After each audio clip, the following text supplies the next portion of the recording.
This is a video about setting up a seahorse tank.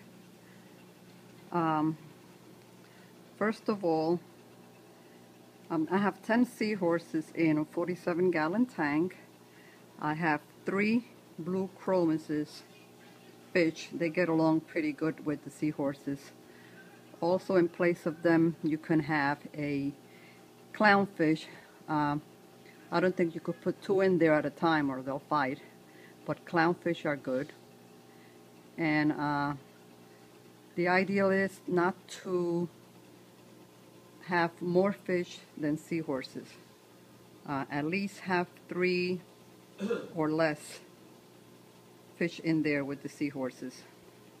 And make sure that the seahorses overpopulate the fish, because the fish are faster, and if you have too many fish in there and not that many seahorses, they'll compete for the food, and eventually they will starve to death because they won't eat enough food. And the seahorses are very slow eaters, and they'll be out eaten by the other fish. So like I said, 3 or less fish, blue chromuses, would be ideal, and of course more seahorses than that, all depending on the size tank you have.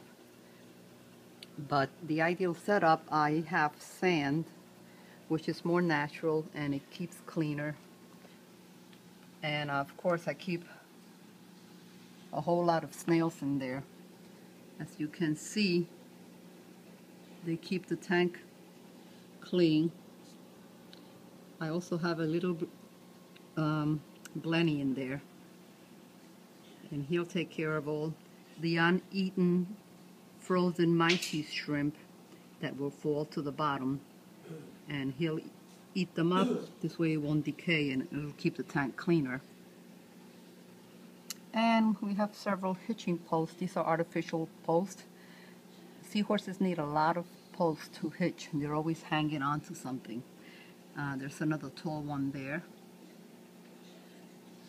And I have a big one in the middle.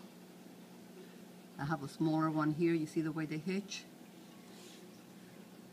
And of course, live rocks is always good.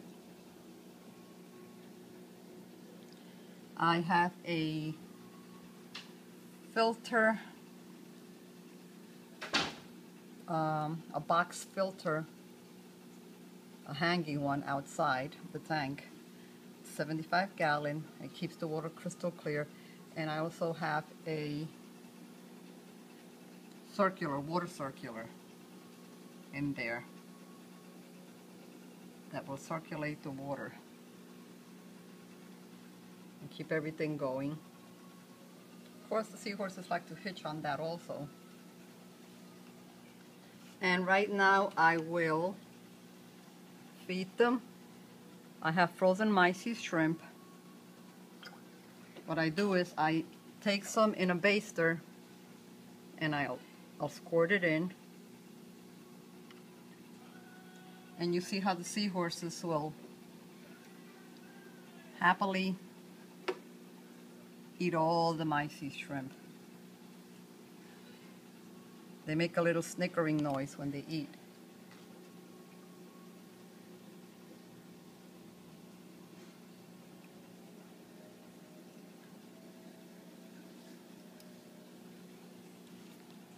And I feed them twice a day, once in the morning and once in the evening.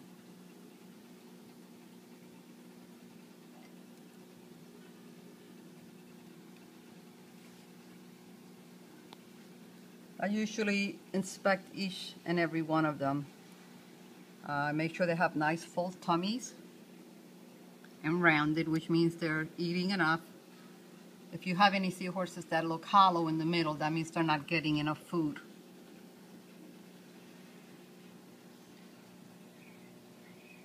And I have a heater in the tank. I keep it at 72, 73.